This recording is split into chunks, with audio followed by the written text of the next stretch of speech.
speak up? General meeting for June 26, 2018. Speak up a little bit. I'm sorry? A little louder, please. I'll speak as loudly as I can. I apologize for us not having our location that we usually meet in, that the meeting was scheduled for. But thank you all for having the patience and all coming here, and please bear with us as we deal with the traffic and being outside. But it's a good day for it.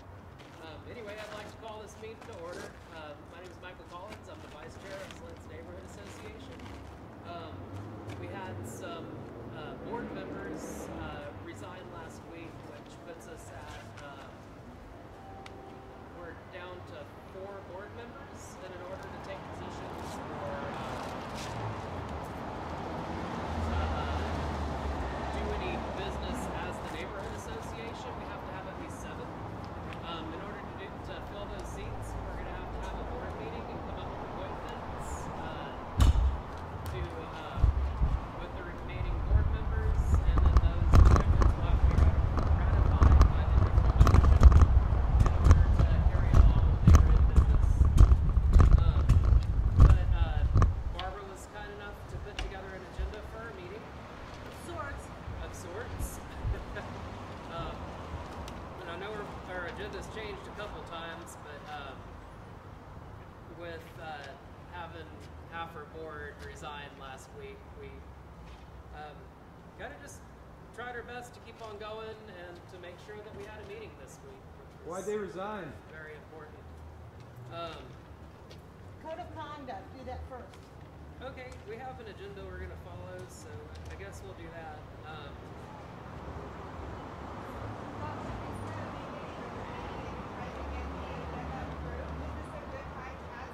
Oh yeah, I'd be happy to approve the agenda.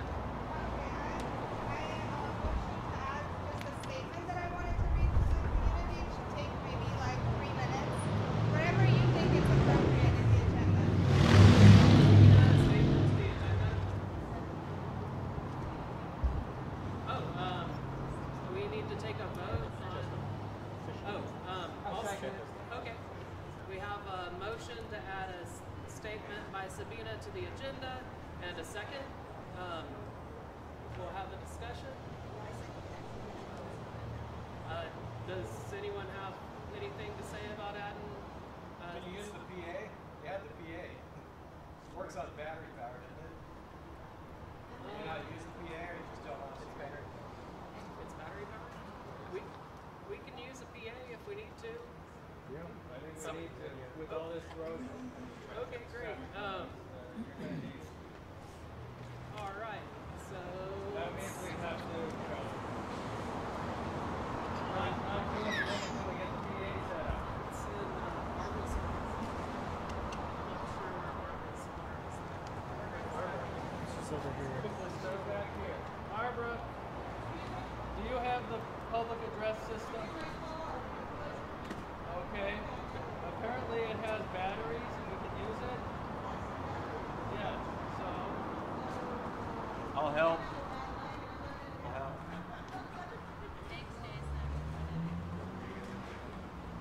It's on wheels, but I just don't want to walk there, back there.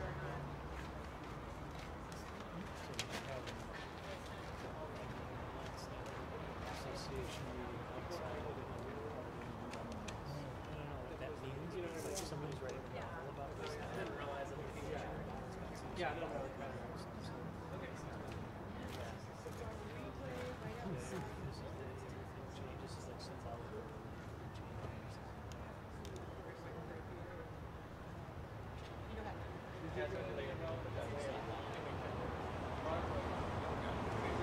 It's on wheels.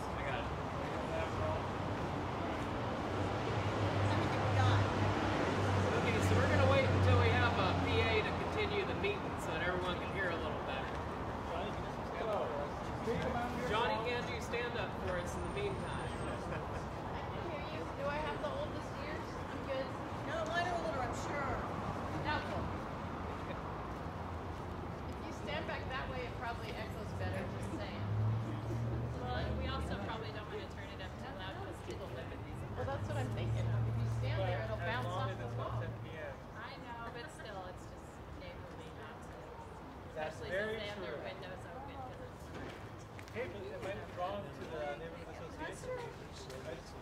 guys, at the risk of being annoying, I'm going to say it's already late and we ought to get started. And when the PA comes, we'll hear better, but we should roll. It's going to get too late real fast. I mean, If you stand up Can you here, stand up to center? We're over here. Just speak very loud. Go for it. maybe over here. How about I stand over here?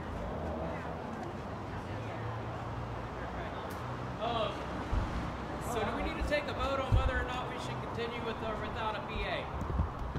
I'd like to make a motion that we continue without the PA. My second. Motion in the second. Yeah. How long is it going to be before the PA gets here?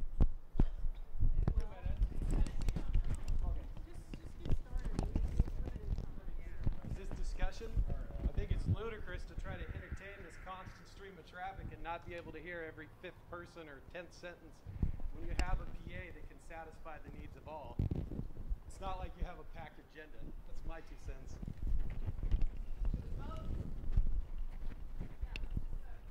What if you spoke from here? You sound better over here.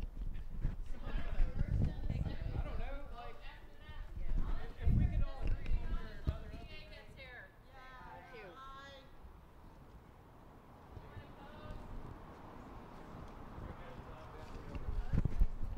All right.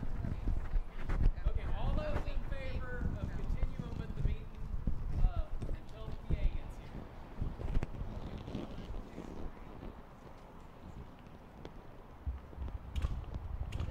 Okay, 13 in favor. Oh, no, oh, yeah. How does that? Okay, getting a sense of the group. All those who would like to wait until the PA gets here.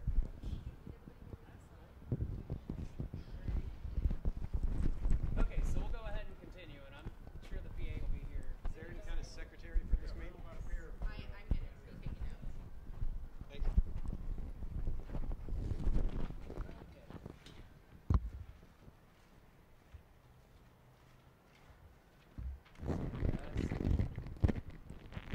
So, we were taking us.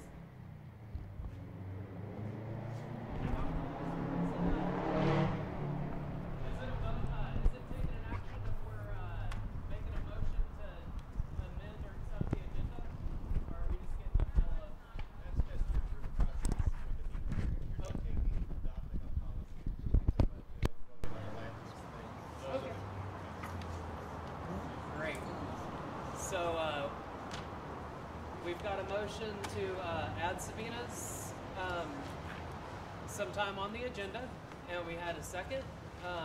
Was there any discussion about whether or not to add it?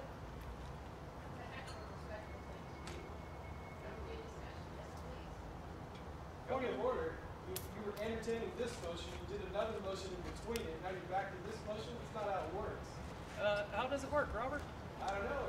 Ask Paul. Paul, you usually stop one motion, do another motion, and go back to the first motion? Yeah, but there was a motion about continuing on without the PA. That was voted on. That was after the motion was started, so we should be on discussion of the first motion. Yeah, so we dealt with that one, now we're back to subpoenas. Yeah, but that was a point of order. And point of orders are always handled first.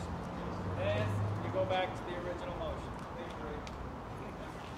Thank you. So, all those, was there any discussion, anyone mind Sabina being on the agenda? Great. All those in favor of Sabina having time to speak at this meeting? Testing 1, 2, 3.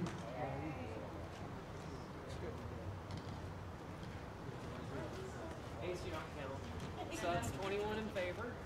And all those opposed? Can everyone hear me? Hello? Hello? All right, is that better, everyone? It doesn't seem like it's too loud for our neighbors. All right, so sounds good. So we'll add some time for Sabina.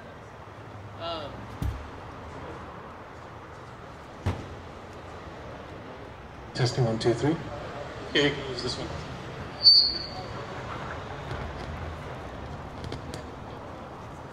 All right. Oh, that one's a lot louder.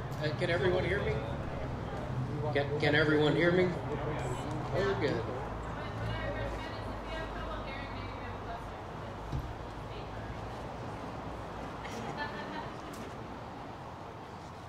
Yeah, she said about 3 minutes. Okay, would around, well,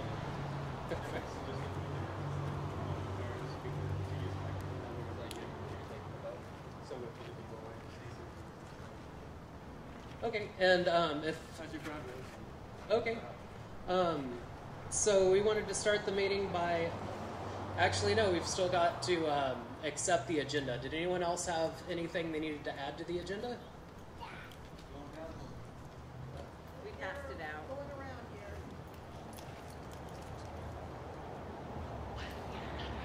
All right. Well, and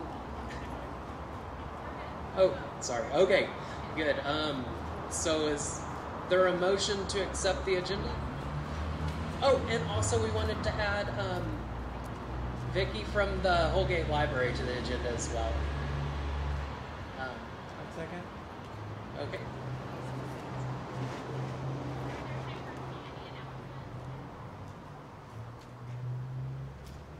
Oh.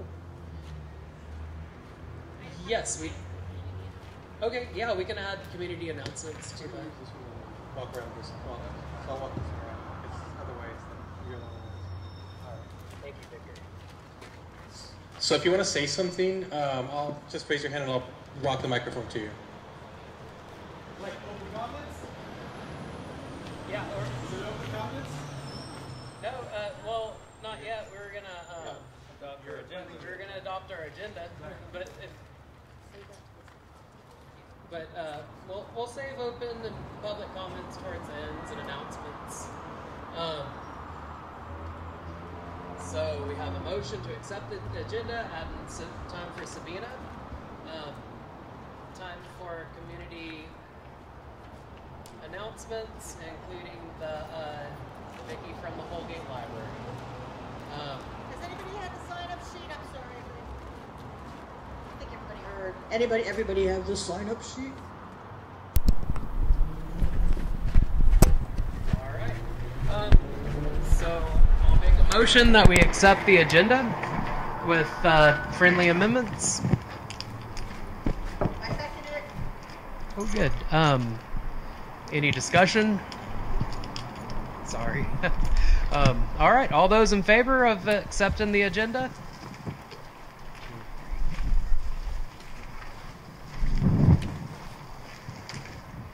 It's 18 in favor. All those opposed? All right. The motion carries. Okay. So first off, I'll start by reading the agenda. Which we're a bit behind on, but I'm sure we'll catch up very soon. We need to read the improvised code of conduct, and also a reminder that let's see here. A reminder that if anyone's disruptive to the meeting, so that it if anyone's disrespectful to the rest of the people here, you'll get one warning and then you'll be asked to leave. But I'm sure everyone here plans on being very respectful, and we're all going to have a very nice meeting. So I believe Barbara, did you want to read our code of conduct for this meeting? No, because I do not have a written one. I think we should just improvise, and I think we all should just be our best selves. We should not attack each other. We should speak one person at a time, and anybody who yells out will get a warning. And the second warning for that, you'll be asked to leave.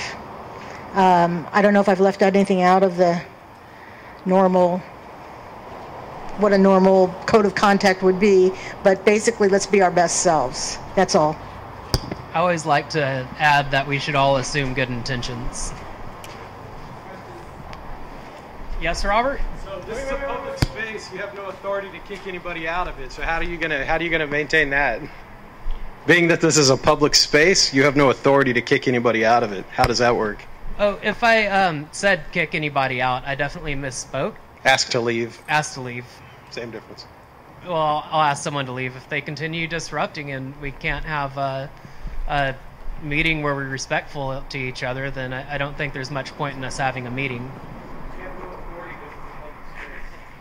I have authority over this meeting as to whether or not it goes on. Yeah. Sorry.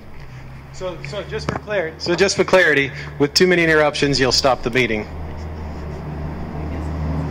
Because you have no authority to have anybody removed or ask them to leave this public space. So then the only option then is to end the meeting if there's too many disruptions. My understanding. Why are you being an asshole? I'm sorry. So is that considered disruptive? Or because it's your wife, she gets a pass?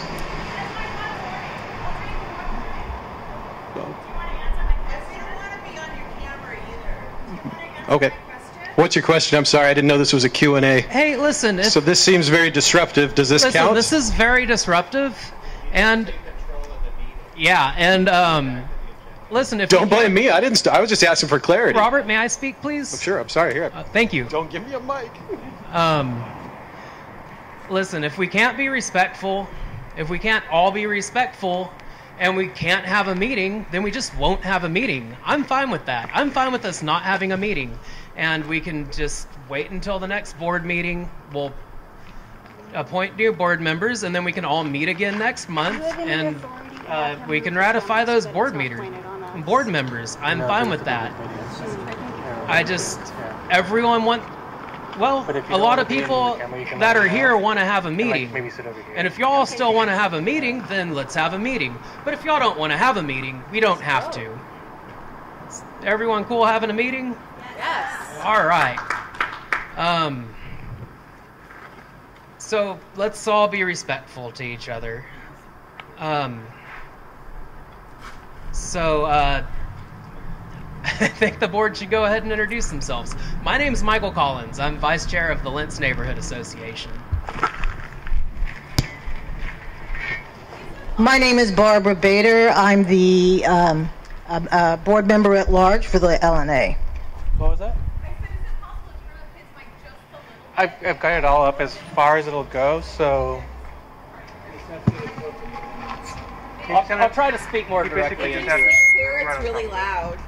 Yeah. I can't. You're like, no, don't turn it up. Who else is on the board? Wait. I want to get away from that speaker. Raymond Heights.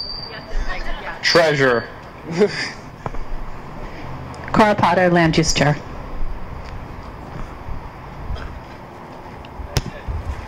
All right, now that we have that out of our way, following our next item on the agenda. Following the agenda. Next, we have financial report from Cora and/or Ray.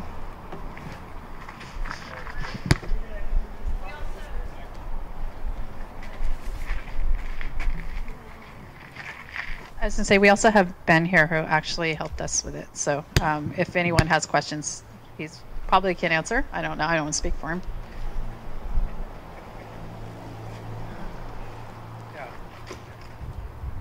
Hello, my name is Ben, and I am on the Finance Committee. I'm a CPA. I'm on the Finance Committee with Richard, Ray. It used to include Sabina and David Carroll, and we made some financial statements. I only printed 10 copies, so we can pass them around, we can share.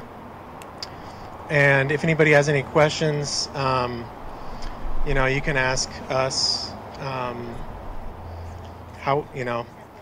Yes, that is this. There's 10 of those, so that's really it. I don't know if Ray. I don't know if you had anything you want to.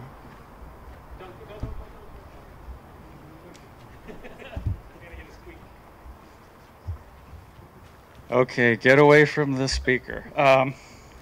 Here I thought I had a nice spot there. One thing about these financial statements, I haven't had a chance to double check them, make sure that everything got in there. I'm not sure that the grant that we got for the cleanup got in there and some other things, so I have to double check that. As far as our current status, we have $2,475.95 in checking, $10,397.07 in savings. We do have a couple of outstanding checks that amount to almost $500.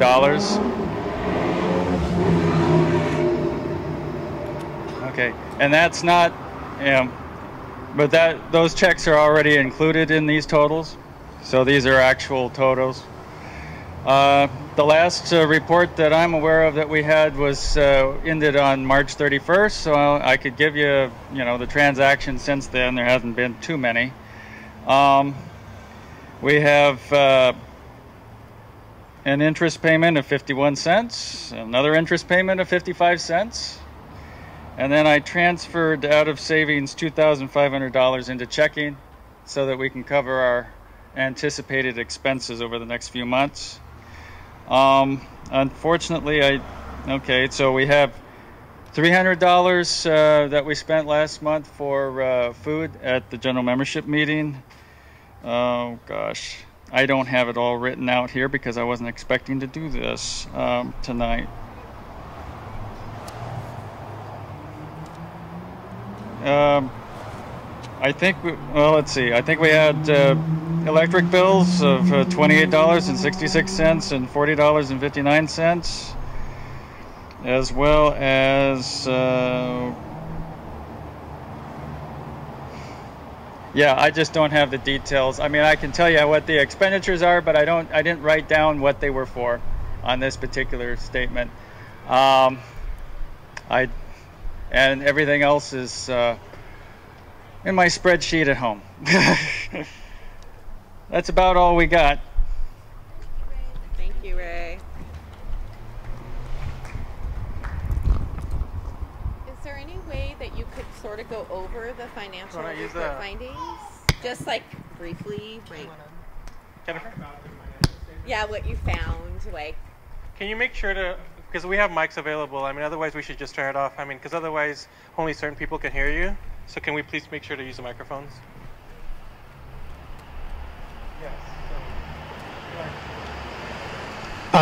The question was, can we talk about the financial statements? And we could, Richard and I could run through these really fast.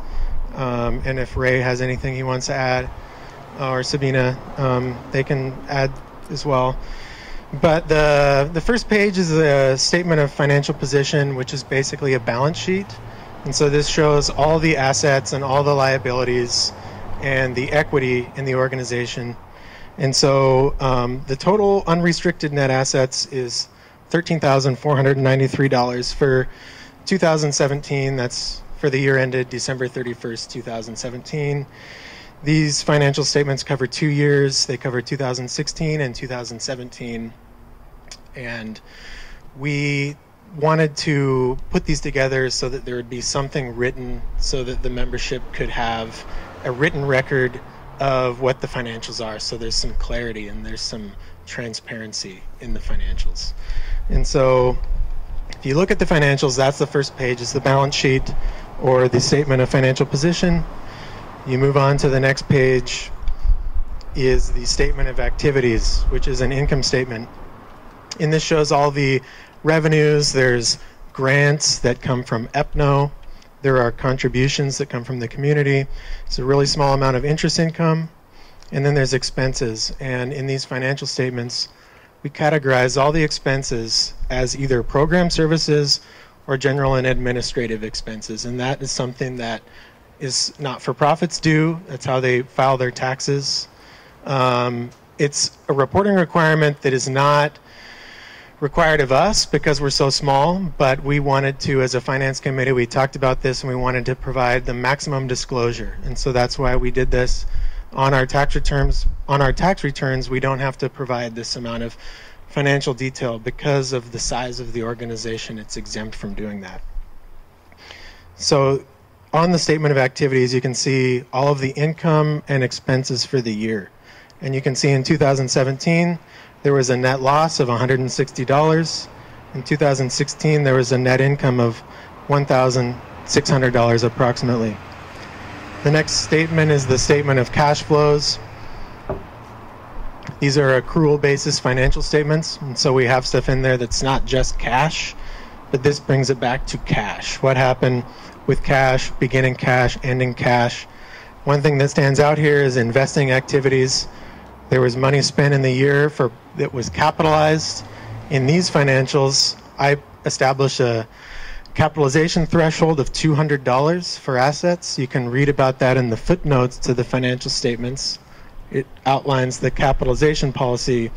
But if an amount over $200 is spent on an asset, we capitalize it in these statements. And so what we have is two assets. One was the transportation for the copper penny sign. It was $1,260 to transport that. It's stored somewhere close by here, and the LNA owns it. It's a historic landmark. The $1,000 from 2016 was an expenditure for gazebo plans and architectural plans for a gazebo. I don't know anything about that, but it was one of the most material transactions, and I capitalized it here. The final statement is the statement of functional expenses. This is something unique for not-for-profits. Again, it's something that we wouldn't be required to do, but we did. And normally you would categorize it into three categories of all the expenses as either program service, general administrative, or fundraising. There's no fundraising expenses, and so it's just the two categories. And basically with this, with not-for-profits, is you want them to have a high ratio of program service versus general and administrative expenses, because it shows that they operate effectively and efficiently. And so that's pretty much the statements. There's a bunch of footnotes that include a bunch of stuff about GAAP, which is generally accepted accounting principles, which is what we use to compile these statements, which are prepared under GAAP. Anybody has any questions, I'd love to answer them. I'm not the only one on the finance committee. There was several of us. Ray, we met twice at the EPNO office. We had 2 informal meetings at Zeugel House, and we did 3 things really in our meetings. Was 1, get the records ready to prepare these statements. 2, work with Ray to help in any way we can to submit the EPNO allotment grant, and we did that a month ago maybe, and as I understand that we got the grant monies that we submitted for.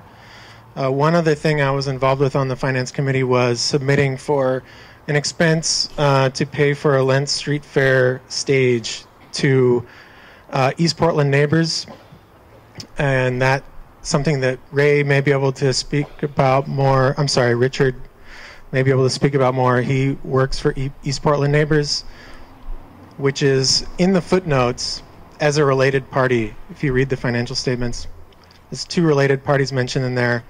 One is East Portland Neighbors, which is a 501c3 organization. The other one is East Portland Neighborhood Office, and those are in the statements. I'm going to hand the mic over to Richard from East Portland Neighbors. I don't really have anything to say unless anybody has questions about it. Sabina? Yeah, I have a question. Ben mentioned the check for the Lents Fair stage, and I know that where we were at with that process was we submitted all the necessary documents to EPN, and, well, the LNA did. So now I'm wondering what's the next step with that? Where is EPN going to write a check from our funds, or how will that be handled?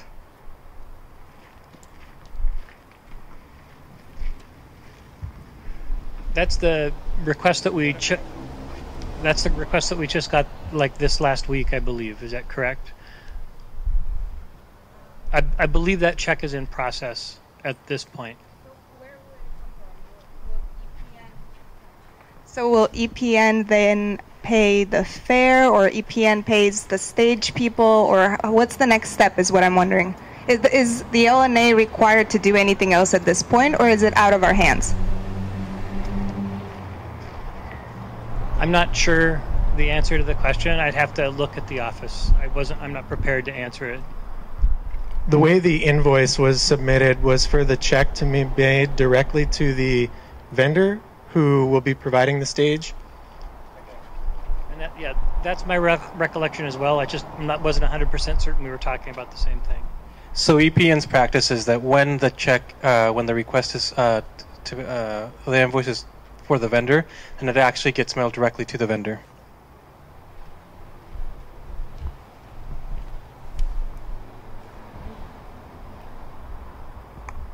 I don't mean to jump the gun. If we're not done with financial, somebody else can carry on. If we are done with financial, I'm not sure the proper way, but our Portland police have been here patiently waiting, and usually what we do is let them go. So I'm going to make a motion. Can we please change the agenda so these guys can have their time? We got a second? I don't know how to do it. Am I doing the right thing? It's the next agenda item, so we can just move on to it if we want to. Yeah, that way we don't have to change the agenda, which I don't think we can. But we could take a break on talking about finances, or be done with it for now, or pick it up again whenever it's a little bit more finalized of a statement. I'm not opposed to going to the officers here, but I just wanted to point out that after the financial report, it says bylaw committee sign up and schedule. So maybe we go back to that afterwards or something. I just didn't want to skip that. That sounds great. Does anyone oppose doing that? All right. Thank you all for being patient. Yep, thanks for having us. My name's Officer Huntinghouse. This is Sergeant Feltz, Officer Lopez. We're all here to be part of the community, answer any questions you guys have. I know there was an issue about a homicide down the street people are wondering about. They asked us before we came. Still no updates as far as arresting anybody. Okay, I was hoping that you guys could provide us with some answers to questions to the degree you're able about that, and also about a lot of the, am I doing it wrong? About a lot of the very affrontive street crime going on, like around the Walmart and about in that area. And I think some people are also wondering whether there was any connection between that and the murder, because the vicinity is close by. We also have here today, we have Kate McKinney, who is a Metro Park Ranger. Part of her territory is the cemetery, Multnomah Cemetery, which she is out there at the crack of dawn every day cleaning up to prepare for the day, and she has information to share, and also probably would take some questions as well. We also have Jennifer Young here, and she's willing to, she's got updates from the city about some of these issues as well. So we have a kind of mini spread out little group here. So take it away. All right, there was a ton of questions, so if you want to ask me one by one, we'll try to go over them. Okay, all of there's, as you know, there's been a lot of street crime. I'm grouping it all underneath that. We have addiction issues, we have needles, we have people being affronted on the streets, people terrified of coming out of their houses, and it doesn't get better. I mean, it ebbs and flows, but it mostly gets worse lately.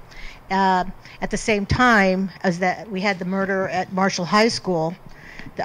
People are also talking. I'm not saying. Oh.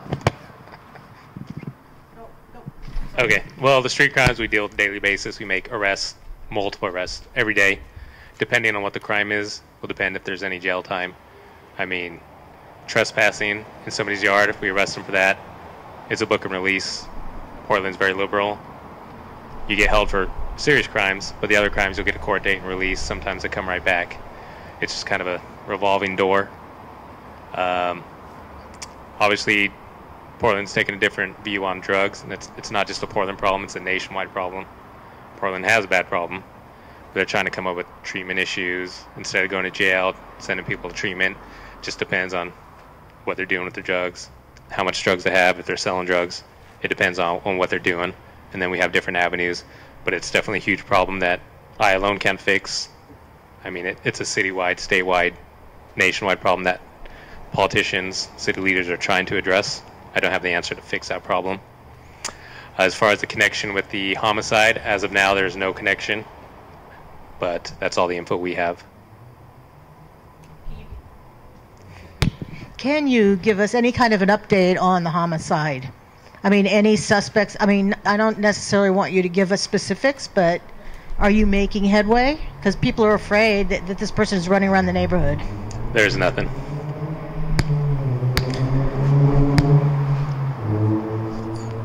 Jennifer?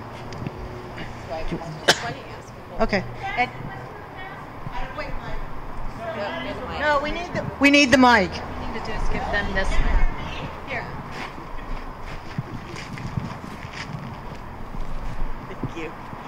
My question is, so the police and the city have special training to deal with people with mental illness and people who are, I don't know how else to say it, like high. So a lot of times we don't get help from the police. So how are the average citizen supposed to deal with people that you get special training with to handle mental illness and people who are high? Like where does the average citizen that's expected to deal with these things, how are we supposed to get that training or knowledge that you have been given by the city? So that's a good question. I can't give you a all-encompassing answer. It depends on what kind of person with mental illness, what they're doing. You know, if they're just outside yelling, that's completely different from somebody running around the street with a knife. So if you want to be more specific as far as what kind of question, what kind of answer, I can give you a more specific question or answer to it. Well, let's say if someone has a knife, I wouldn't approach them at all. Well, but if obviously, but if someone approaches us, if someone comes onto our property, we've had a lot of people come onto your property, or, you know, if you just say, I mean, you know, I know there was an incident where a guy, I think he was stabbed 17 times because he, you know, asked a homeless person not to be on his property. I'm not exactly sure the specifics. But so, you know, the police don't come out here unless it's a somewhat serious. We're kind of left to our own means. And I guess I'm asking, like, since we're left to our own means, and, you know, obviously we don't want to be vigilantes, if someone comes onto our property, if I'm a woman walking down the street and someone harasses me, and I know the police aren't going to help me, how do I deal with that as someone who doesn't have any kind of special training? Well, we get those calls all the time, and we come out and try to deal with them. So it's not like we won't go. We try to be there as fast as we can, but obviously 500,000 police calls a year with a very small force. You can't be everywhere all the time. If you feel threatened, if someone's threatening you, call 911. I mean, they prioritize calls from, hey, there's somebody that's sleeping in front of a tree, to somebody that's threatening you. I'm sorry, I don't call 911 if I, you know, like someone comes on my I guess there's a fine line between 911 and non-emergency. I've called non-emergency a lot of times and no one, it just hangs up on you. So I guess I don't want to call 911 for everything. Yeah, I mean, don't call 911 unless it's emergency, but if you're feeling threatened, I think that's a reason to call 911. If it's just I mean, it's what you think, why you're feeling threatened. Well, I can't walk down the street. I can't walk down the street without, you know. Yeah, okay. Okay, there's not going to be an answer, so. I get it. I mean, I cleaned up the bike trail, and there's a ton of needles. We had to clean all that stuff up, and it sucks. But all the people are super nice to me. I can see you feel threatened if you go through there and people are looking at you or they're shooting up. I get it. It just depends on the circumstance. Okay, I have actually two compliments, not questions at all, but compliments. Number one is we have a rental house that's in the triangle between 205 Foster and the bike path, the Springwater, and the industrial area. So it's in a little pocket there. So there's a rental in there, and those renters had trouble with somebody screaming at them saying they were going to murder them and they needed to get in their house. But they called 911 and the police came. So my compliment is when somebody was really threatened in a rental that we own, Thank you for coming out. It makes a big difference. Glad to hear The that. next, it makes a huge difference. And what happens is the renters call me, and I'm like, call 911 now. Anyway, so they did, and that was cool. You guys did it. Compliment number 2 is I just yesterday was on the bike path. I went from 111th down to 92nd Avenue on the bike path at about 5:30. And 2 years ago, I wouldn't have gone on there at that time of night. And yesterday when I did it, I didn't see any camps. I didn't see anybody else on the bike path that acted in a way that made me uncomfortable. And everybody that I did pass on the bike path, which there was a lot, were swapping greetings. Hi, how are you? So this is an enormous thank you about making that bike path where I feel safe on it again, because I really didn't a few years ago. Those are my 2 compliments. Thank you. Thank you. I agree with you. We have a neighborhood response team. Our neighborhood response team works really hard. Unfortunately, it's only 4 people, and there's hundreds of camps. So they hit camps, I want to say a weekly basis, but there's just so many camps. It's going to take time, and eventually they hit the bike path and cleaned it up. I'm not saying they won't come back, but it's cleaner than it was. Yeah. So I live about 2.5 blocks from where Barack Rosen's body was found at 4:45 in the morning on Sunday, June 17th.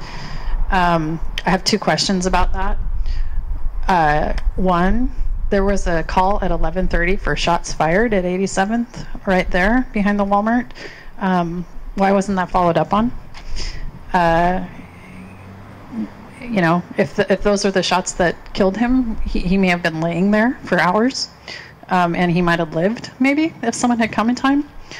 And 2, given that he was a very ethnic-looking person and had a very, he has a ethnic name, and that there's anti-Semitic white supremacists that own commercial property in the area, is this being investigated as a hate crime?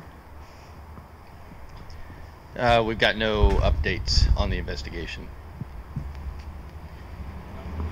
I had a question about, I guess, y'all's opinion about crime rates and trends in Portland, because I hear a lot of hysteria, especially Facebook and social media, but I try to keep that separate from what is reality sometimes. So in your opinion, or any of your opinions, what is the trend? What is the trend as far as crime? Is it getting worse? Is it really getting worse, or is it just what people are saying?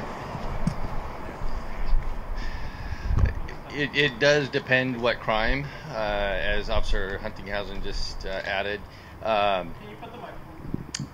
What I can tell you, I can't really make any academic comment on crime trends. We have specific units, crime analysts and whatnot, who take those and they crunch those numbers, and a lot of that information is actually on the City of Portland's website that you can actually look up.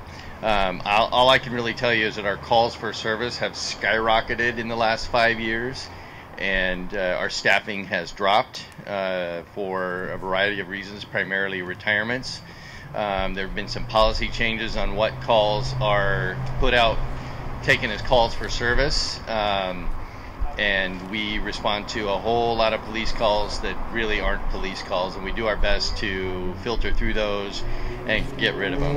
So kind of can't really specifically answer your question, but the information is out there and it's available depending on how you break it down. And if you're not aware, the FBI breaks down, they break down crime into several different categories, and you can look at those, and that's typically how most cities do their analysis. Next, I'm going to bring the mic to Jennifer. Yes, is that what you're saying to me? Yes. Okay. Hi.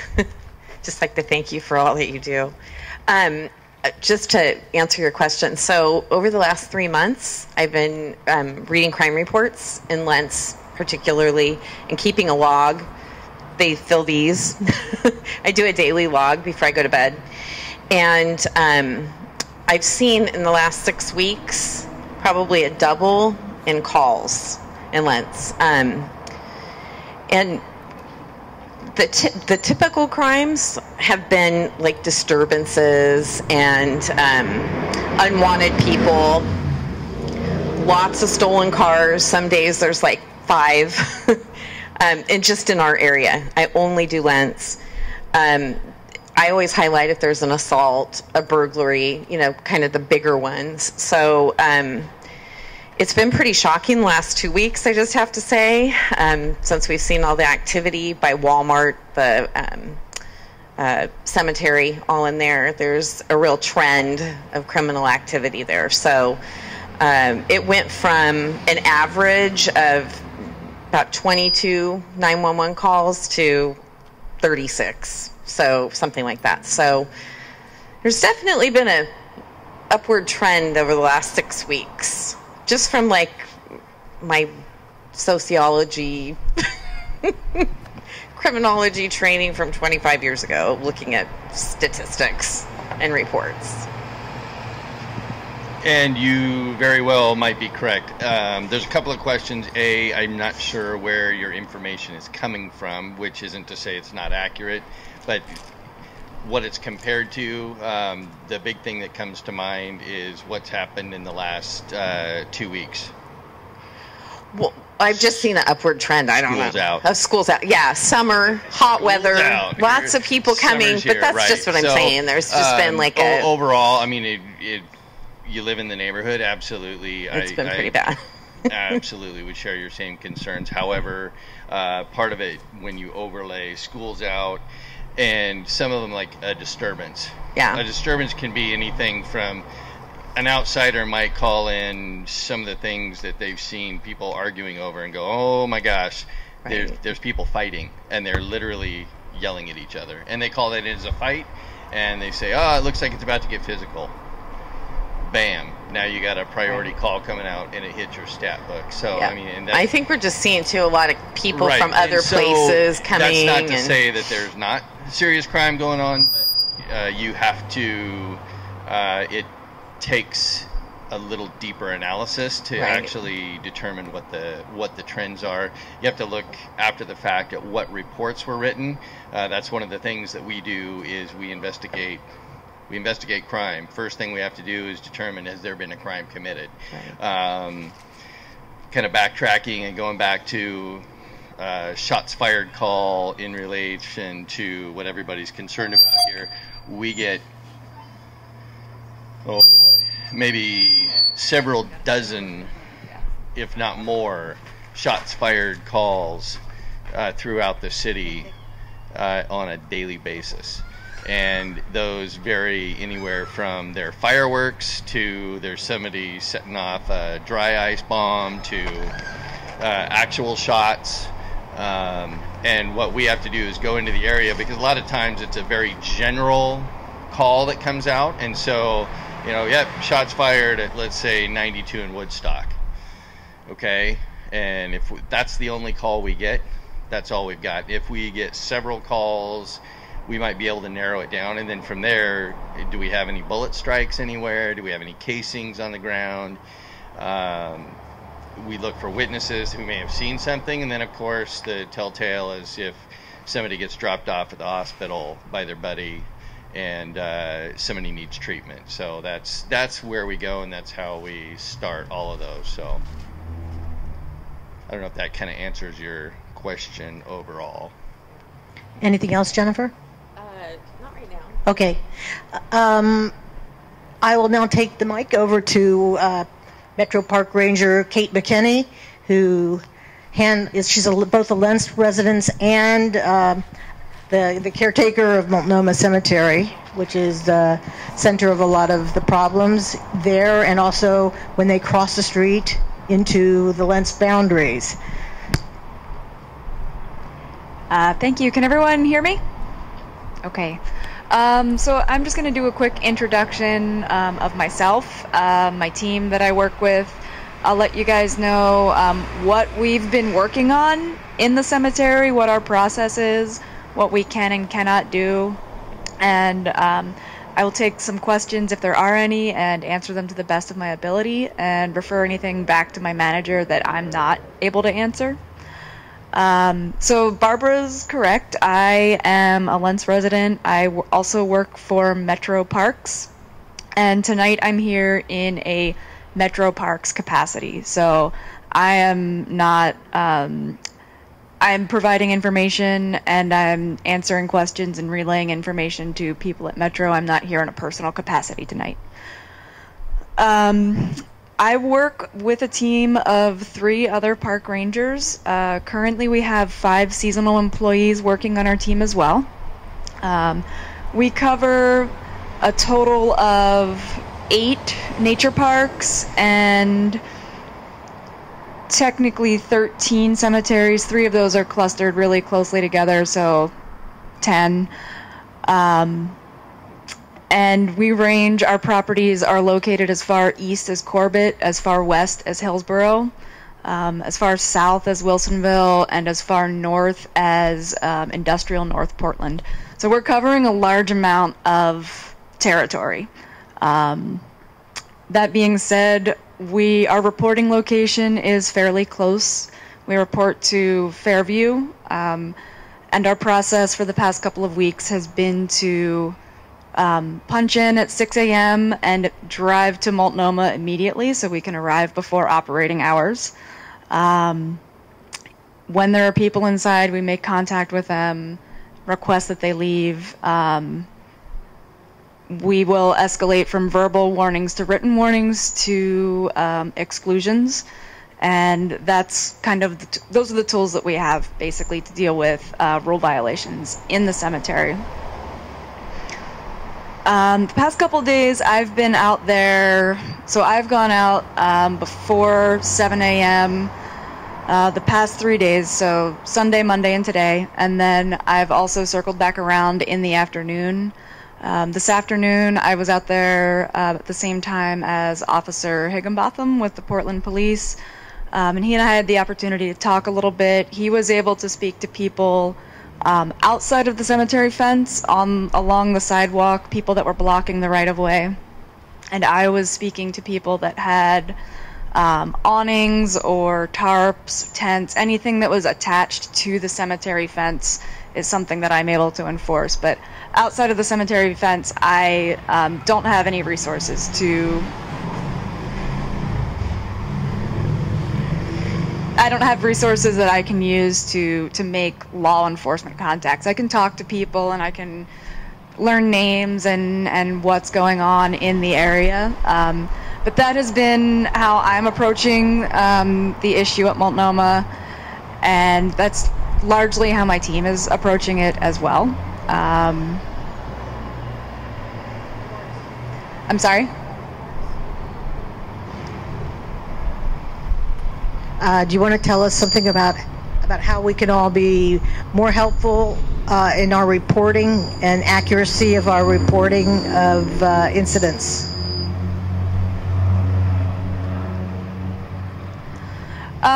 Just generally speaking, when you're making a report, if you can make it as accurate and as factual as possible, that's really helpful in getting the information to the correct people and providing them with the information they need to come out and address on site. So I know conditions change a lot from hour to hour, day to day. If you can include the most current information that you have, that helps us kind of get those reports to the correct people and then also allocate our resources as effectively as possible. I was also wondering, especially given the group we have here tonight from different agencies, is there any work being done to, say, coordinate when you're there so that when you're in the park, the police are there to deal with the sidewalks, who are there to deal with them on the other side of the sidewalks and on private property?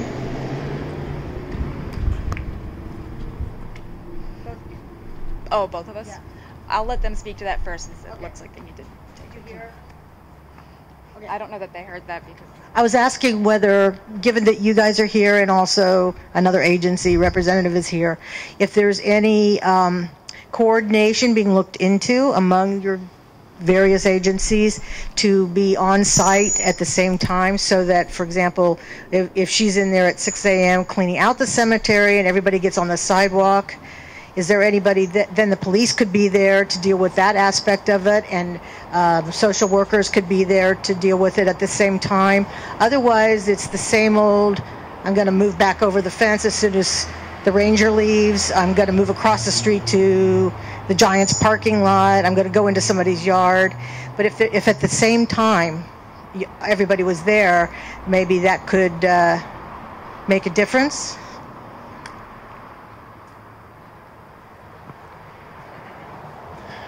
So the example I'll use is the bike path neighborhood response team. They work with different agencies. We had social workers there once we were cleaning it up, giving them resources to go somewhere else so they wouldn't have to camp out again.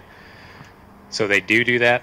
The problem is, again, there's 4 people on the team, so they can't go out every day. I know the park rangers do a ton of stuff, but they're not available because they're doing another camp, or they're doing a house that's been abandoned, being boarded up.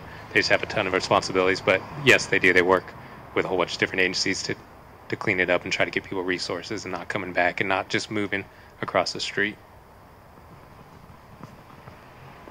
I was specifically wondering if there's a way to do it in terms of timing, like, on this particular morning, for X number of mornings or whatever, everybody arranges to be there at the same time. Do you see what I mean? Is that clear? Yeah, and that's what they did. They all arranged to be there at the same time, but they'll arrange with neighborhood response team. If the parks reaches out to us, we can work with them, maybe, depending on call load, obviously, and what the issue is and where it's at and who owns the property. I mean, it just depends, but they do it. They do meet up. They make arrangements at the same time to work on the same problem. So, yes, it's a possibility.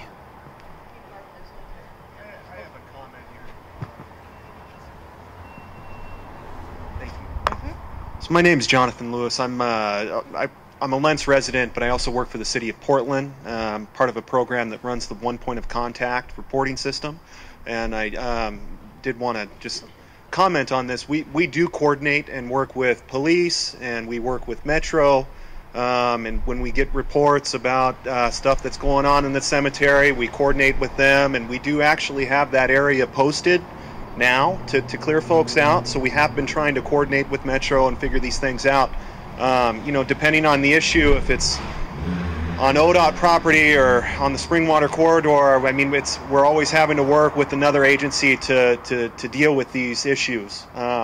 It's just a matter of getting the report in and knowing what's going on. So for folks in the community, I would encourage you to continue reporting. You can send it to us at One Point of Contact, and we can do what we can on our end to address the issues. I mean, even if it's on private property, we can work with BDS and police to set up a time and kind of figure these things out. So,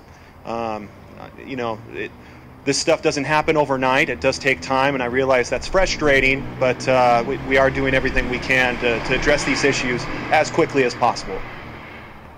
Do you ever send social workers or addiction specialists? Yes. I don't need to. Okay.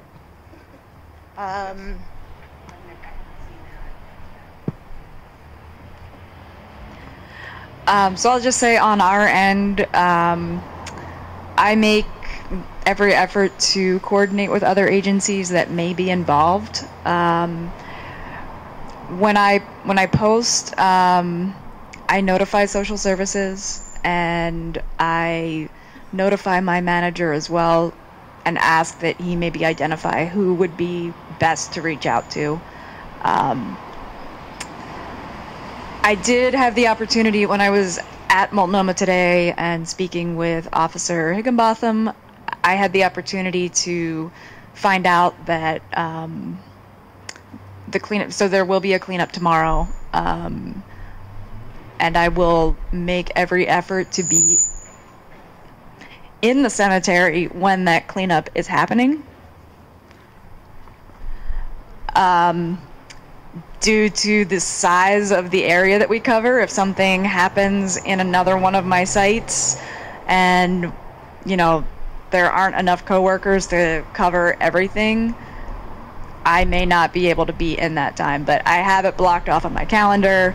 I plan on being there when it happens, unless something else happens. Barbara, was that your question? Was there anything you wanted me to speak to? I think you guys have all probably said what you can about it. I was mainly speaking to the coordination among agencies together at the same time and whether that would be effective. And I understand there's very few of all of you and there's a lot of stuff to do, but that was my question. Do you have anything else right now? A million things else, right? Okay. Jennifer? I just had a question. Come over here, would you?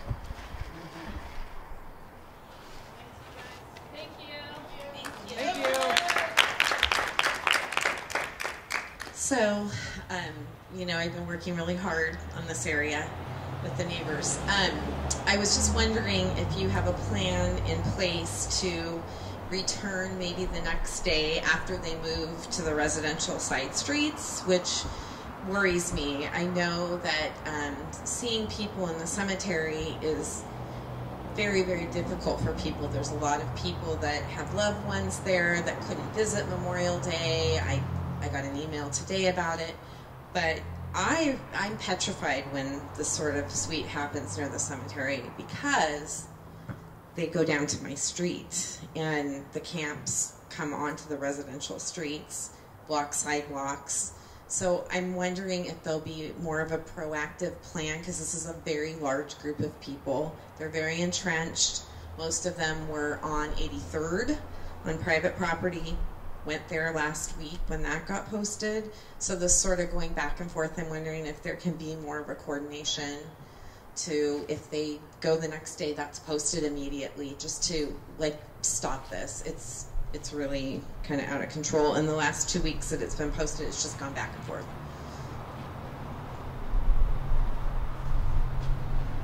Well, and I do understand that, and that's kind of part of the larger problem here, right? Is when we post a campsite, where do people go? And ideally, it's, hey, let's go to a shelter, but you know, that's part of the larger problem, and we are aware of that. We are working to address it. I can tell you that we monitor reports. Well, we read each and every report that comes in, and we address each and every report that we can. We will dispatch Clean Start immediately to go address issues of trash, but obviously if it's on private property, that's something that we can't touch, right? So that's something that would go directly to BDS.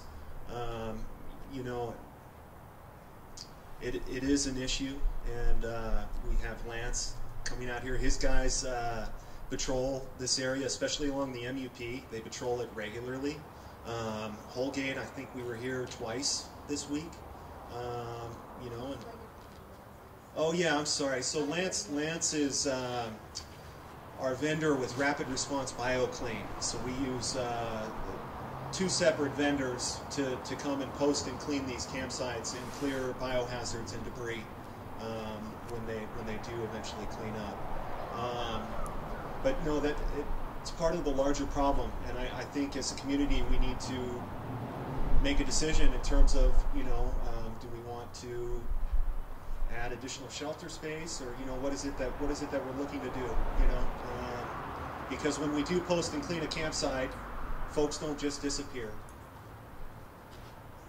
Yeah, sure. Well, I do a lot of outreach in the area. I've made contact with about 80 people in the last month that are camping. I'm in social services by trade and a mental health therapist. So I have a list of everybody. I've met them all. And I've offered help to a lot of people. I have 3 guys out of the 80 that are really interested in making contact with me. They're very, very service resistant. I'm afraid if you said go to a shelter, they would not go. So I think that's something that needs to be talked about. And, you know, what do we do if someone's just saying, no, I don't want any help, I'm going to stay right here on your street and do what I'm doing, legal activity. So there's that piece that we really need to focus on. And I, you know, was told two and a half weeks ago there'd be massive outreach in that area. It was going to be a targeted area. I haven't seen a lot of that. Everybody I've talked to says, no, I don't know what you're talking about. You come out here. So that concerns me. So I'm hoping that begins, and I just hope that the service-resistant piece is really talked about more often. You know, I'm glad that you brought that up, because I was talking about folks that are service resistant with a social worker friend of mine, and she was saying that there are no folks out there that are service resistant, which I, you know, was very interested in, because there's folks that, you know, appear to be more inclined to live outside rather than go to shelter and get the services that they may need. That being said, I do believe that it's a matter of building trust. I think that if you talk to any social worker, they'll tell you that, you know, you have to go out there and you have to build trust with someone, because it's like, hey, I've got this form, why don't you fill it out? I don't want to fill out your form. What's your form going to do for me? You know, so it's a matter of going out and building trust with folks, and that takes time, and especially with the folks that are more service resistant and are more prone to living outside. You know, it takes more time, and I understand that we as a community are frustrated because we're seeing trash, we're seeing garbage, and we're seeing needles, and yes, that's frustrating. And crime. I understand that. But you know, there are social workers. They do go out. There is progress that's being made. They are making progress with a lot of folks out there on the multi-use path and several other areas throughout Portland. It takes time. It takes time. Thank you. Does anybody have any other questions or additions? Does anybody want to say anything about how they feel I don't know, that the LNA should proceed in terms of helping out the community with this problem?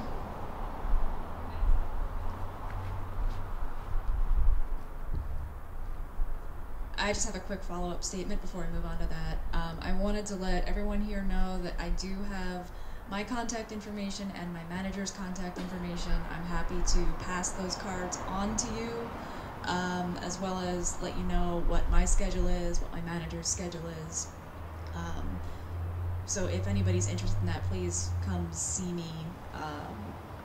I will probably have to take off around 9, so before 9, if the meeting's still going, just drop by and I'll try and get those around to you. Thank you. Is that it, Jennifer? The city stuff. Oh yes, Jennifer was going to give us the city update. Oh, one moment.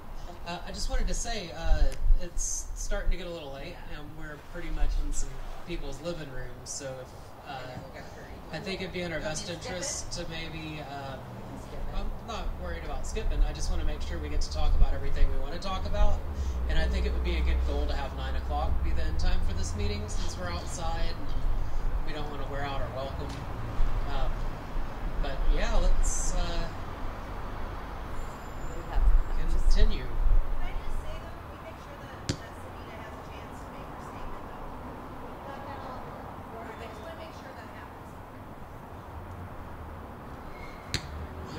Is now a good time for Savita to make her statement? Jennifer's still finishing. Oh.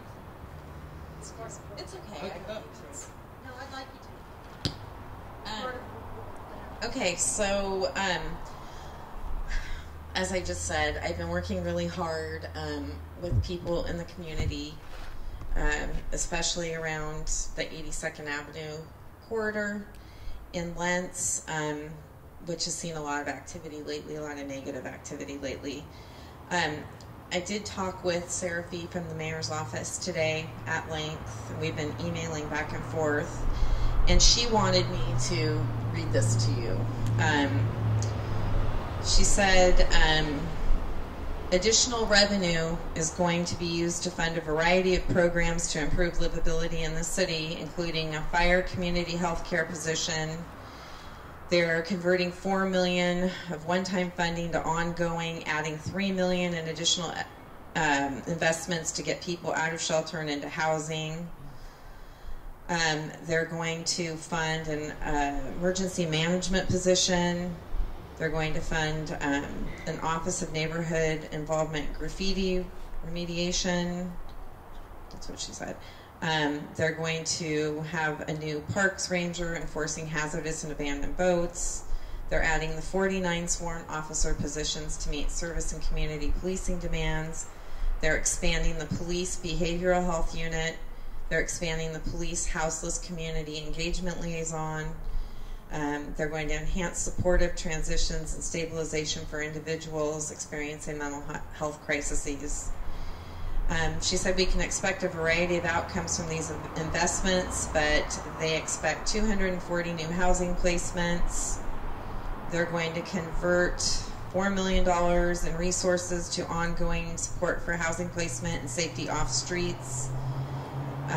They're going to stabilize 100 more year-round shelter beds, 200 housing placements, ongoing retention services for 80 people, add a full-time emergency management position to support commitment that no one seeking shelter during severe weather will be turned away. They're going to take care of 150 to 250 tons of trash each month, post, clean, and clear 30 to 40 campsites weekly. They're going to try to respond within 48 hours to campsites that require immediate cleanup. Add 2 behavioral health response teams, allowing them to serve as many as 250 additional people experiencing mental health issues per year. Expand service coordination programs. And she says it's a list of things we're expanding on, and this is just in addition to what they're doing already. So, yeah, she just wanted everybody to know that they're working on all of this. Yes. Yeah, I can cut and paste it and put it on the Lents Neighborhood Association. Yeah. So she said they're going to really be focusing on coordination. I brought that up, talked a lot about that.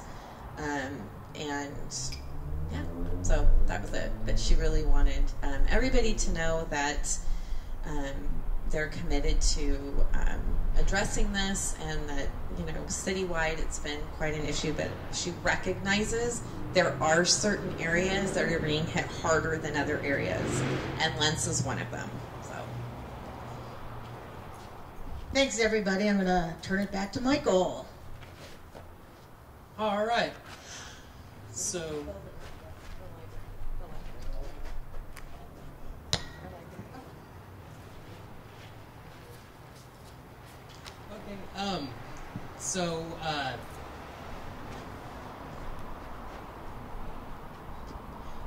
so everyone's been waiting patiently to talk about announcements and community things. Okay, Sabina, are you ready to read your statement? Thank you.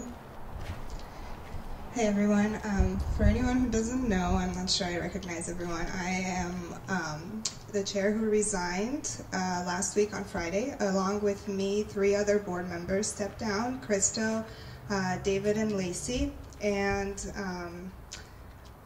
this wasn't really posted or mentioned anywhere. I tried to make a statement on the LNA Facebook page and it was deleted.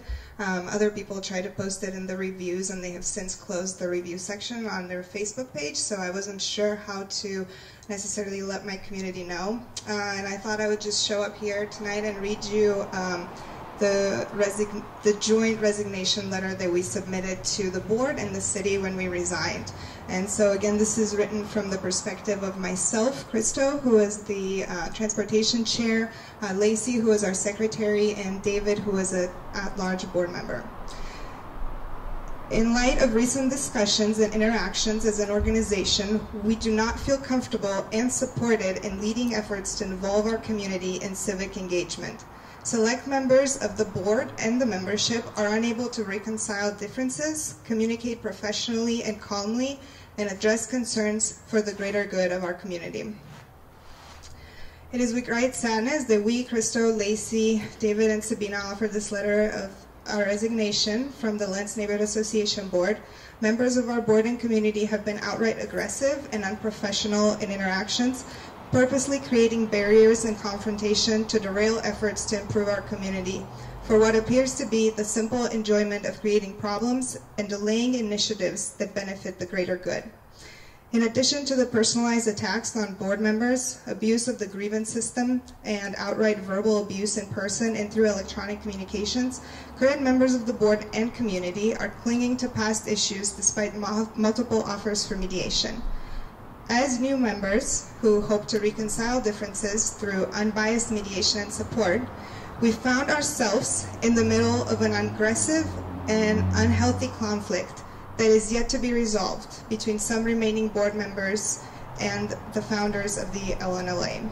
With the lack of support for almost every initiative that we brought forth to support the greater good of our entire community, we were met with an inability to collaborate, find consensus, and at times outright anger. We believe it is in the best interest of the community of Lents, the ONI and EPNO to halt the Lents Neighborhood Association until support from ONI or EPNO can rebuild the organization, reestablish bylaws that are clearly defined, and develop financial procedures that allow the board to function properly. In addition, a new board and the Lents community need to be trained on board membership, expectations, and resources, including nonprofit accounting, fundraising and budgeting, program planning. Community funds should be allocated to different groups for any project supporting the community of Lents. The neighborhood association membership can be directed to other groups in the community supporting efforts if they wish to be civically involved. For example, Green Lents, East Portland Action Plan, and Rose CDC. We are happy to discuss our resignation with representatives who may want to explore the situation further and offer input to potential resolutions of the dysfunction. Otherwise, we appreciate the support of all the city organizations over the past year. Thank you for the time that you've devoted to helping us function, and we hope for nothing but the best for the future of Lents. Does anyone have any questions?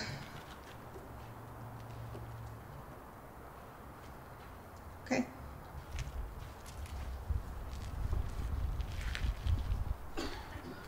All right, Vicki, are you ready?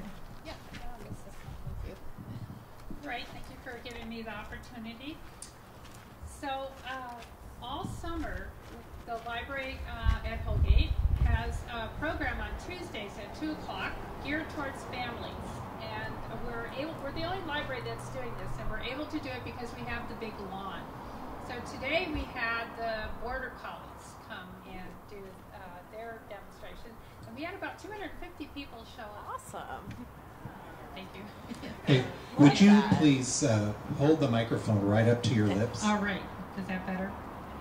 So I brought the schedule of all the other Tuesdays, the big acts that we have coming. I'm going to pass that around. I also brought not that many of our event flyers for July. This gives you a little more explanation about those Tuesdays and other programs that we have coming up. And then as usual, I brought a book. So this time I brought Martin by Brian Doyle. Has anybody read that? Is anybody familiar with the author Brian Doyle? Yeah, he was a Portland resident. Unfortunately, he just died. This is a story of a young man coming of age up on Mount Hood, only they call it Y-East in here. And it's in zigzag, but he says it's not that zigzag, but of course it is. And growing up with him is a marten, which is an animal you don't usually see because it lives in the trees. And it's just a fascinating story of the relationship between the boy and the marten. So I just pass this around and somebody can go home with it. It's a fabulous book. And that's all I have. Thank you. All right. Thank you, Vicki. Do we have one more announcement? Oh, I have Go first.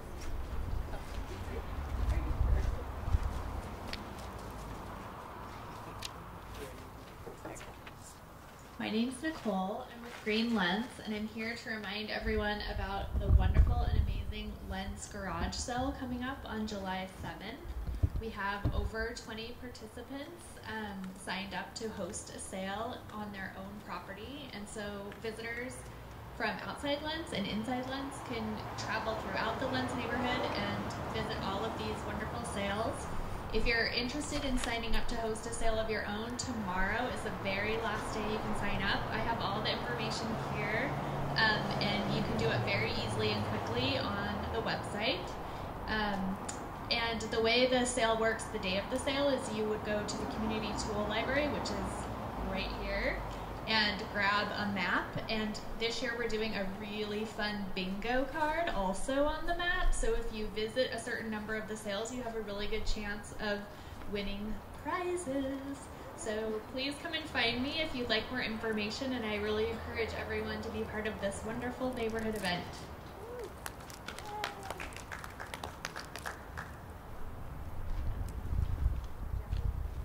I have another community event that I'd like to announce.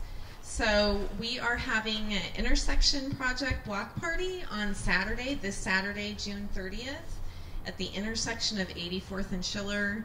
This has been a long time in the making project, but this is what it's going to look like, hopefully, when we're done. So I'm hoping that anybody who wants to come can come to the block party. We'll have food. You don't have to have any skill level to help paint. All the supplies are there. If you know how to chalk outline, though, that would be awesome. We need chalk outliners. It's going to be from 10 to 6, or however long it takes to finish. And you can drop by whenever you want. You don't have to be there all day or anything like that. So we'd love to see you. The street's going to be closed off between 83rd and 85th at Schiller. And I picked up the barricades. So thank you to everybody who has helped me with that. Autumn West here designed the mural that's going to be laid down. It's beautiful. And and the other thing I wanted to say is the community garden's going well.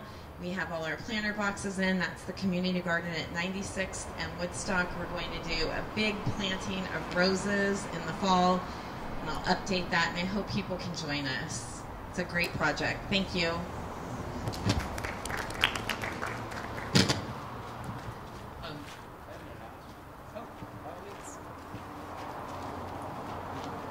Hi, my name is Jason Bird. I've been living in this neighborhood for about 11 years or so. I have been collecting some historical artifacts, documents, photos about Lents, and I've taken an interest in Lents history. I have talked to Ray. I know that'll be most people's Ray, right? And the end goal, potentially putting together a book at some point, basically just a comprehensive Lents history. And if there's anybody who's interested in contributing or collaborating on this, just get a hold of me after the meeting. And yes. So at the library, I have several copies of Pearl Tea. Are you familiar with that? Okay, and also recently the City of Portland Archives came by and did a program on how you can use the archives to research something like that, and they made several booklets, and one of them is about Lents. So if you want to stop by the library, that booklet's in my office, but it's got some really unusual photos in it. Thank you. Which Lents? I mean, which library are you talking 79th and Holgate. Oh, okay. Okay. Thank you.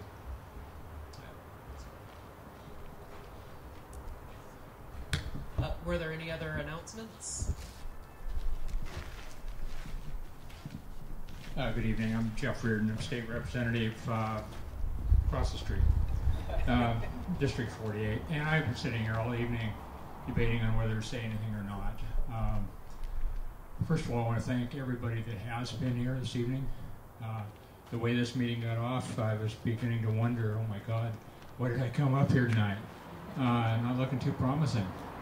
And let me preface what I'm going to try to say with, I don't know what's going on. I don't know who's throwing rocks at anybody else or saying evil things. I really don't. I don't keep up on Facebook that well. So I'm not taking sides. So if you hear something and you think I'm talking about you, I'm not really. But we've got some pretty unhealthy things going on in our community right now, and I want it to stop. We're at a point where we've got to put this stuff behind us and start going forward. There's so many good things going on. We've got Lent's Green. We had Joy stand up and talk about, the Springwater Trail. I'm seeing fewer automobiles that are abandoned.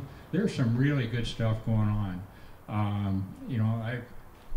The legislature's even done some stuff with housing and trying to help with more money for shelters, trying to get it so the city and ODOT can work together on the lands. There's a real effort to make our lives better. But if we sit here and just pick at each other, what's it worth? That's no good. I mean, do you feel any better at the end of the day? So my plea is, suck it up, put your individual anger behind you, and if you can come here with a positive attitude and work together and play together and have fun together and get to love each other again, then we can have a great life together. If we can't do that, we might as well abandon it and not even get together. It's just counterproductive. So I plead with you. I want you to be my good neighbors. I want to be able to walk down the street and see people that care about each other. And the way we're going right now, it's not happening, and I'm sad about that. So again, thank you for being here. I would ask you to go home and think about how can I build a bridge, and what's really important to me. What do I care about? Is it traffic? Is it homelessness? Is it better housing? Is it public safety? It's all of those things that we all care about. I'm working as hard as I can for this community because I really love this place. But so it breaks my heart if you can't do that same thing with a full heart. And so anyway, thank you for listening, and God bless. Thank you.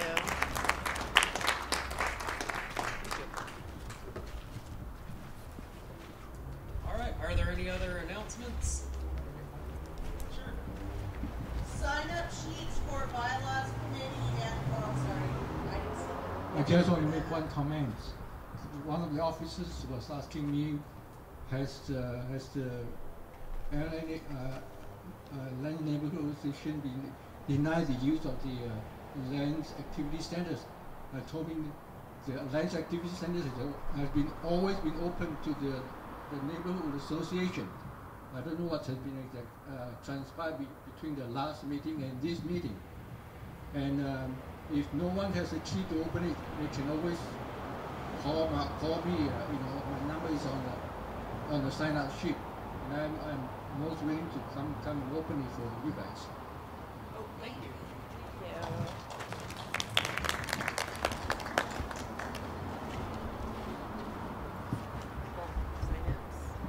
Well, we'll have that sorted for next time then. Thank you very much. Oh. We need to do the one agenda item that we never did. Oh, let's do the agenda item. So, and I will be very quick so we can be done. But we have two opportunities to participate in committees, and they're both kind of, well, one's really time sensitive and the other one's time commitment. So the first one is that we formed a nominations committee, and that's for the elections that come up in September. So if you're interested in helping recruit new members to the board, and help with the elections process, please sign up for the nominations committee. You don't have to commit tonight, but we do have the sign-up forms here. The second is we have a bylaws committee that was formed, and that one we're asking folks that sign up if they could please be willing to commit to 2 meetings a month for 6 months. It's up to the committee when those meetings happen and when they start and end, but hopefully sooner rather than later. They could get done faster than that, depending on how they work together. But that's for a whole process. But updating bylaws can be a quick process or a long process depending on how many changes you make and all of that, but there is a process for actually getting them amended by vote at the neighborhood association. So we have the sign-up forms here. Just look, there's one bylaw, or there's some that say bylaws that have orange highlighting and some that say elections, which is really nominations, but that have yellow highlighter on them. So if you want to sign up tonight, go for it. If you want to think about it, just send us an email through our main website or the lentsneighborhood@gmail.com email address if you decide you want to volunteer after tonight. So, thank you.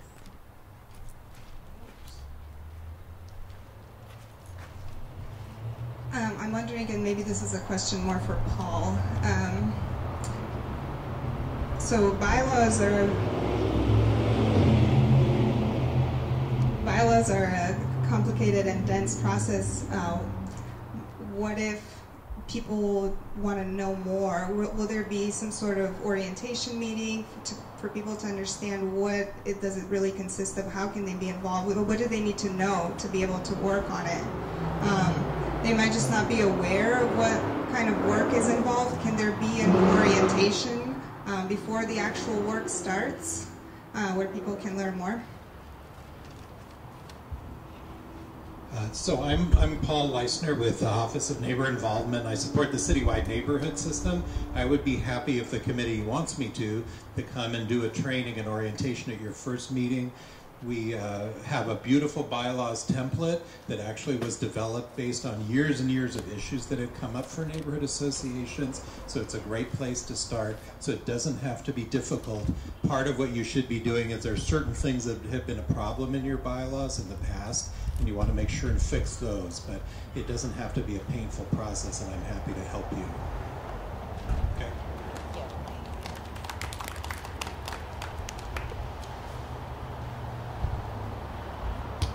And are there any other announcements?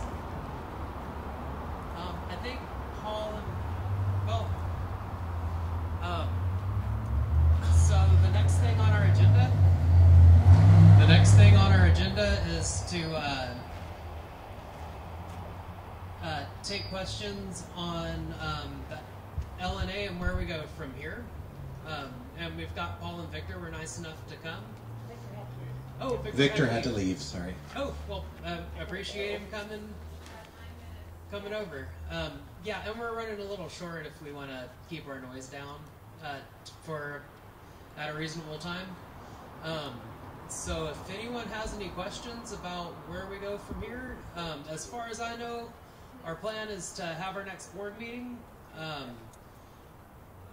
Then we'll appoint new board members. And then after that, those board members will be ratified at the next general meeting. Everything's happened pretty quick, so we haven't done a whole lot of planning as far as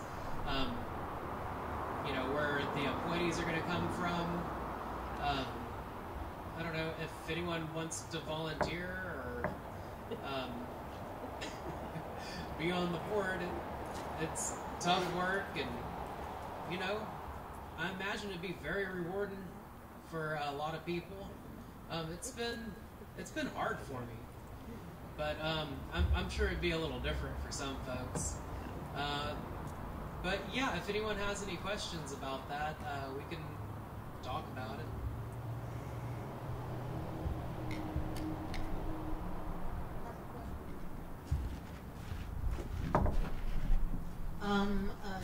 Like Sabina was saying about the bylaws, it could be probably helpful to community members who might be interested, but have only heard all the terrible things. If Paul, if you could, like, you and Victor could, maybe we could set up some sort of a program for anybody who wants to know what being on the board is all about. I mean, obviously not a full training meeting because it's pre-election, but I don't know if that's something like that's feasible, but it sounds like it might be good for people to know. We would be happy to do anything that you think would be useful, and I think doing some sort of a meeting where we just give people an idea, what does it mean to be a neighborhood association board member, what kind of things can neighborhood associations work on, answering questions. I would be happy to do that.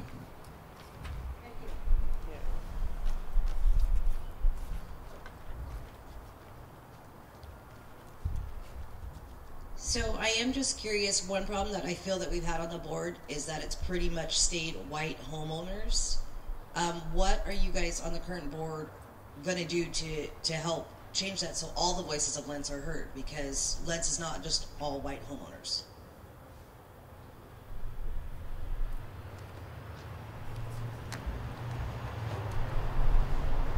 I'm not suggesting a plan, but I am saying that the board, as it was elected in this past September, was quite a diverse board, and well, you know, it was out of 13, it was a better chunk of percentage, and it was mixed.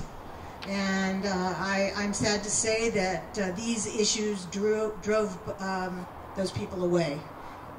So as far as having a plan for recruiting, I don't have one right now, but possibly through the meeting that we're talking about with Paul, if we can arrange that, that could possibly, if we can recruit for the meeting, that could then bring people in too, and we need to do outreach to the various diverse elements of this neighborhood, which are all over the place. I could add to that. Yeah, I think if we want to see a diverse board, then we need to have diverse people who want to be on the board. If anyone wants to be on the board, please let us know. We need board members. If, you know, you can only commit for the next 3 months until after elections, that might be a good time to, you know, see how you feel about it. If you want to run for a longer term, elections are in 3 months, and please run for positions. If you know a neighbor that would be someone you would want to see on our board, please nominate your neighbor, bring them to meetings, get involved. Thank you.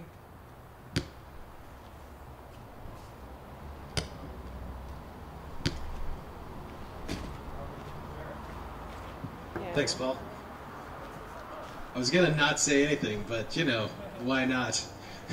So the bylaws are crappy.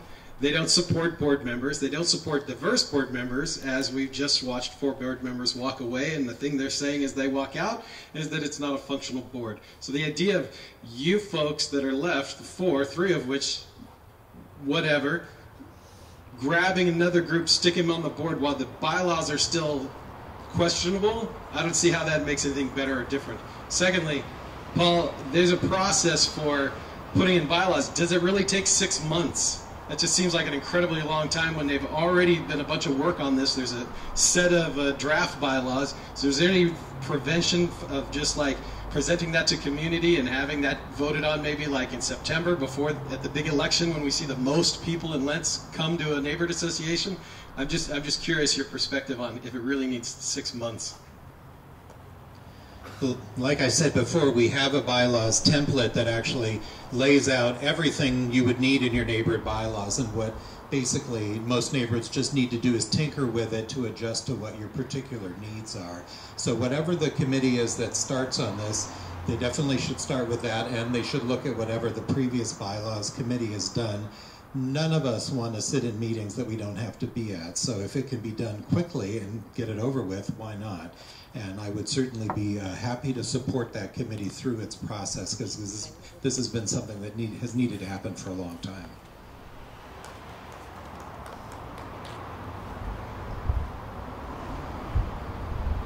I was trying to be pretty clear. It was up to 6 months, and it really is up to the committee and how they decide, and they make their own working agreements when they work together. So it's not like it has to last 6 months. It's like, if you want to volunteer, maybe consider making sure that if it does go that long, that you're going to be available. So that's all. Because we spent 1.5 years developing the template for the bylaws. So basically that our hope was that you could start from there and just tweak it, and then you're done. So we tried to do a lot of the work for you ahead of time so you don't have to start from scratch. I'd like to speak to the first part of your question about the board only having a few people and then appointing other people. the few people that are left on the board were nominated by this community to represent this community. And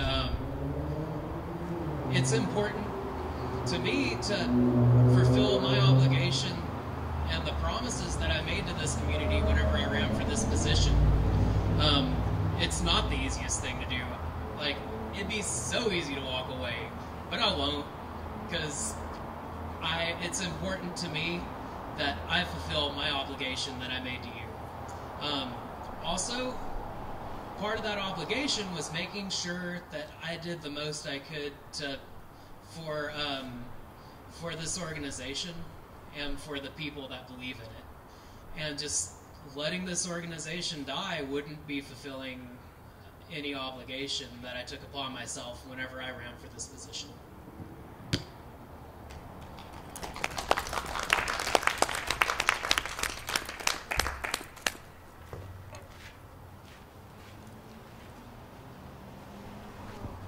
Oh, sorry. So no, yeah. Well, the organization wouldn't die because the city they would just help us appoint new people. That would just not happen. But I wanted to speak to the concern that Laura brought up about having more than just white homeowners on the board. I think that's a real concern.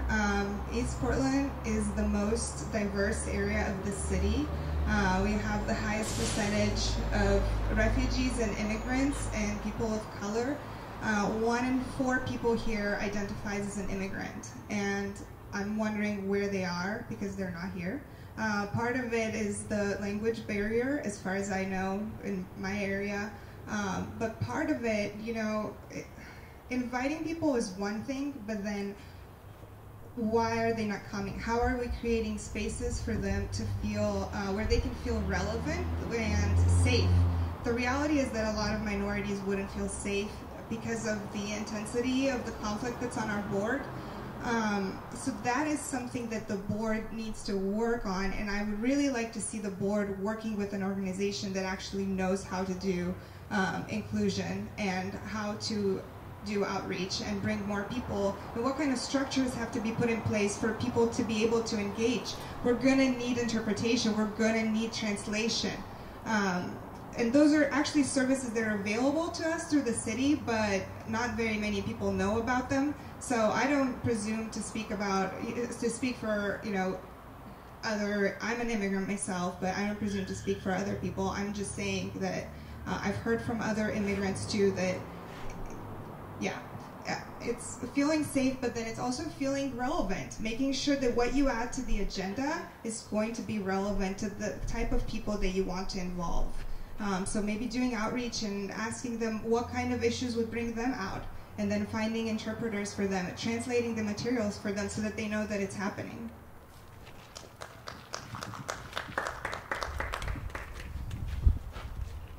Sounds like a great idea. Oh, okay. Okay, so it's 9 o'clock, and we're pretty much in the center of an apartment complex, so unless there's any objections, I'd like to adjourn the meeting. All right. Meeting adjourned.